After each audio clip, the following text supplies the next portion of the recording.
Assalamualaikum warahmatullahi wabarakatuh. Saya Aisyah Nurkaila dari kelas 12 IPA 1 akan menjelaskan materi mengenai kultur jaringan. Kultur jaringan tanaman atau mikropropagasi merupakan teknik perbanyakan propagasi tumbuhan secara vegetatif dengan memanipulasi jaringan somatik dengan menumbuh kembangkan bagian tanaman baik berupa sel, jaringan, atau organ dalam kondisi aseptik secara in vitro. Teknik kultur jaringan dicirikan dengan kondisi yang aseptik atau steril dari segala macam bentuk kontaminan, menggunakan media kultur yang memiliki kandungan nutrisi yang lengkap, dan menggunakan ZPT atau zat pengatur tumbuh, serta kondisi ruang tempat pelaksanaan kultur jaringan diatur suhu dan pencahayaannya. Kultur jaringan membudidayakan jaringan tanaman menjadi tanaman baru yang mempunyai sifat sama dengan induknya. Teori yang menjadi dasar kultur jaringan adalah teori totipotensi sel yang ditulis oleh Schleiden dan Schwann, bahwa bagian tanaman yang hidup mempunyai totipotensi. Jika dibudidayakan di lingkungan yang sesuai, dapat tumbuh menjadi tanaman yang sempurna. Tanaman dapat diperbanyak dengan dua cara, yaitu 1. Seksual atau generatif, yaitu dengan biji. Yang kedua, aseksual atau vegetatif, yaitu dengan bagian dari tanaman selain biji. Kultur jaringan sering dilakukan pada tanaman-tanaman yang mempunyai kendala di mana perbanyakan generatif tidak mungkin dapat dilakukan, sehingga perbanyakan vegetatif merupakan alternatifnya. Misalnya, 1. Sangat sedikit atau tidak ada biji yang dihasilkan. 2. Tidak mempunyai endosperm, yaitu pada biji anggrek. Beberapa tumbuhan dan buah yang bisa diperbanyak dengan kultur jaringan yaitu jati, kopi, anggrek, pisang, bidara upas, dan nanas.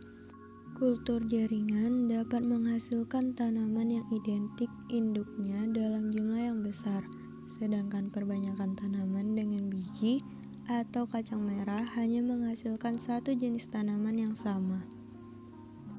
Tahapan yang dilakukan dalam perbanyakan tanaman dengan teknik kultur jaringan adalah pembuatan media, inisiasi, sterilisasi, multiplikasi, pengakaran, dan aklimatisasi.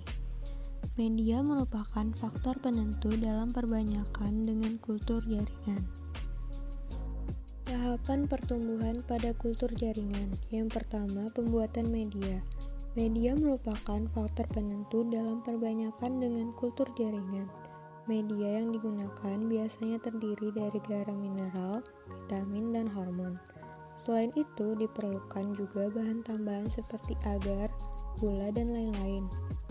Zat pengatur tumbuh atau hormon yang ditambahkan juga bervariasi, baik jenisnya maupun jumlahnya, tergantung dengan tujuan dari kultur jaringan yang dilakukan. Media tumbuh dapat dibedakan menjadi media padat dan media cair. Media padat umumnya berupa padatan gel seperti agar, di mana nutrisi dicampurkan pada agar. Media cair adalah nutrisi yang dilarutkan di air. Media cair dapat bersifat tenang atau dalam kondisi selalu bergerak tergantung kebutuhan. Tahapan pertumbuhan pada kultur jaringan yang kedua ada inisiasi. Inisiasi adalah pengambilan explant dari bagian tanaman yang akan dikulturkan. Bagian tanaman yang sering digunakan untuk kegiatan kultur jaringan adalah tunas. Explant dapat berasal dari daun, tunas, cabang, batang, akar, embrio, kotyledon, hipokotil, atau epikotil. Tahapan ketiga yaitu sterilisasi. Sterilisasi adalah segala kegiatan dalam kultur jaringan harus dilakukan di tempat yang steril, yaitu di laminar flow dan menggunakan alat-alat yang juga steril. Sterilisasi juga dilakukan terhadap peralatan, yaitu menggunakan etanol dengan disemprotkan secara merata pada peralatan yang digunakan. Teknisi yang melakukan kultur jaringan juga harus steril. Tahapan keempat yaitu multiplikasi. Multiplikasi adalah kegiatan memperbanyak calon tanaman dengan menanam explant pada media. Kegiatan ini dilakukan di laminar flow untuk menghindari adanya kontaminasi yang menyebabkan gagalnya pertumbuhan explant. Tabung reaksi yang telah ditanami explant diletakkan pada rak-rak dan ditempatkan di tempat yang steril dengan suhu kamar. Tahapan kelima yaitu pengakaran. Pengakaran adalah fase di mana explant akan menunjukkan adanya pertumbuhan akar yang menandai bahwa proses kultur jaringan yang dilakukan mulai berjalan dengan baik. Pengamatan dilakukan setiap hari untuk melihat pertumbuhan dan perkembangan akar, serta untuk melihat adanya kontaminasi oleh bakteri ataupun jamur. Explant yang terkontaminasi akan menunjukkan gejala seperti berwarna putih atau biru, disebabkan oleh jamur atau busuk yang disebabkan bakteri.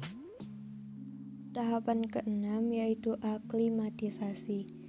Aklimatisasi adalah kegiatan memindahkan explant keluar dari ruangan aseptik ke bedeng. Pemindahan dilakukan secara hati-hati dan bertahap, yaitu dengan memberikan sungkup. Sungkup digunakan untuk melindungi bibit dari udara luar dan serangan hama penyakit karena bibit hasil kultur jaringan sangat rentan terhadap serangan hama penyakit dan udara luar, serta bibit mampu beradaptasi dengan lingkungan barunya, maka secara bertahap dilepaskan dan pemeliharaan bibit dilakukan dengan cara yang sama dengan pemeliharaan bibit generatif. Faktor-faktor yang mempengaruhi pertumbuhan dan perkembangan pada kultur jaringan. Yang pertama, genotip. Menurut Watimena et al. Tahun 1992, genotip atau sifat individu merupakan salah satu faktor yang lebih dominan dalam mempengaruhi pertumbuhan dan morfogenesis tanaman dalam kultur jaringan. Faktor yang mempengaruhi pertumbuhan explant atau objek kultur yaitu kebutuhan nutrisi atau makro dan mikro, ZPT atau aksin dan sitokinin, dan lingkungan kultur. Semua sel atau tanaman belum tentu dapat dilakukan secara in vitro. Hal ini disebabkan adanya perbedaan kemampuan daya tumbuh atau regenerasi dari masing-masing jenis sel dan genotip tanaman. Pada setiap jenis explant atau sel dan genotip tanaman memerlukan komposisi media yang berbeda-beda. Faktor yang kedua yaitu media kultur. Media kultur jaringan dibedakan menjadi dua, yaitu media dasar dan media perlakuan. Media dasar merupakan kombinasi zat yang mengandung hara esensial atau makro dan mikro, sumber energi dan vitamin. Media dasar yang paling sering dan paling banyak digunakan adalah komposisi media dari Murashige dan Scotch Gunawan tahun 1992.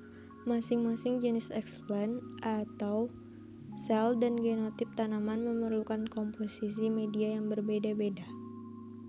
Faktor yang ketiga yaitu lingkungan tumbuh. Lingkungan tumbuh merupakan keadaan fisik tempat kultur ditumbuhkan. Berikut ini faktor-faktor lingkungan yang mempengaruhi. Yang pertama, temperatur atau suhu 250-320 Celcius.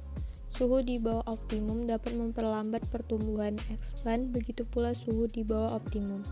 Yang kedua, penyinaran meliputi panjang penyinaran, intensitas penyinaran, dan kualitas sinar, dan panjang gelombang tanaman. Penyinaran yang baik yaitu menggunakan gabungan lampu fluorescent putih dengan lampu biasa sebanyak 30% dari jumlah watt seluruh penyinaran. Yang ketiga, ukuran wadah kultur. Pada teknik kultur jaringan tanaman, cahaya dinyatakan dengan dimensi lama penyinaran, intensitas, dan kualitasnya. Faktor yang keempat yaitu explant. Penggunaan explant yang bersifat meristematik atau akti membelah umumnya memberikan keberhasilan pembentukan embrio somatik yang lebih tinggi. Explant atau objek kultur yang dapat digunakan berupa aksis embrio zigotik muda dan dewasa, kotiledon, mata tunas, epikotil maupun hipokotil, umur fisiologi, umur ortogenik, ukuran eksplan, serta bagian tanaman yang diambil merupakan hal yang harus dipertimbangkan dalam memilih eksplan atau objek kultur yang akan digunakan sebagai bahan awal kultur. Beberapa teknik kultur jaringan. Yang pertama ada kultur meristem. Istilah meristem seringkali digunakan untuk menyebutkan ujung tunas dari tunas apikal atau lateral. Meristem sebenarnya adalah apical dome dengan primordia, daun terkecil, biasanya berdiameter kurang dari 2 mm.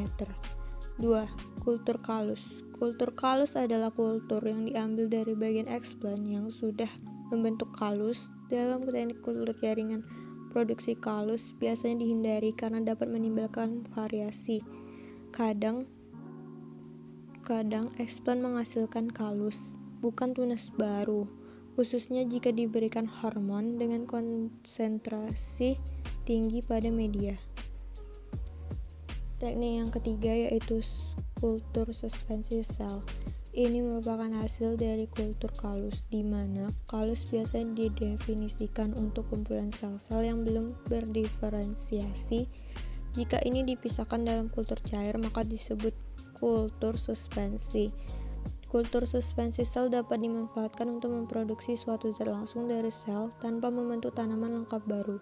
Teknik yang keempat yaitu kultur protoplas.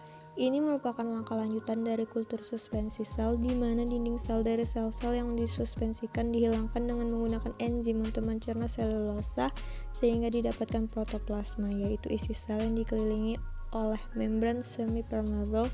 Dengan perhilangan dinding sel, materi asing dapat dimasukkan, termasuk materi genetik dasar DNA dan RNA, atau mefusikan sel-sel dari spesies-spesies yang sepenuhnya berbeda. Teknik yang kelima yaitu kultur anter dan polen. Produksi kalus dan embrio somatik dari kultur anter dan polen telah berhasil dilakukan pada berbagai spesies. Anter diambil dari bunga yang masih kuncup. Yang menarik di sini adalah produksi embrio haploid, yaitu embrio yang hanya memiliki satu set dari pasangan kromosom normal. Ini dihasilkan dari jaringan gemetofitik pada anter. Jumlah kromosom dapat digandakan kembali dengan pemberian bahan kimia seperti kolkisin, dan tanaman yang dihasilkan akan memiliki pasangan kromosom identik homozigot. 6. Kultur endosperm. Yang diharapkan dari tanaman ini adalah menghasilkan tanaman triploid.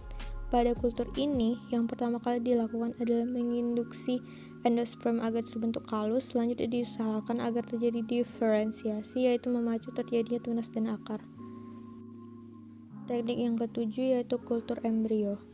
Kultur dari embrio yang belum cukup tua yang diambil dari biji memiliki dua macam aplikasi.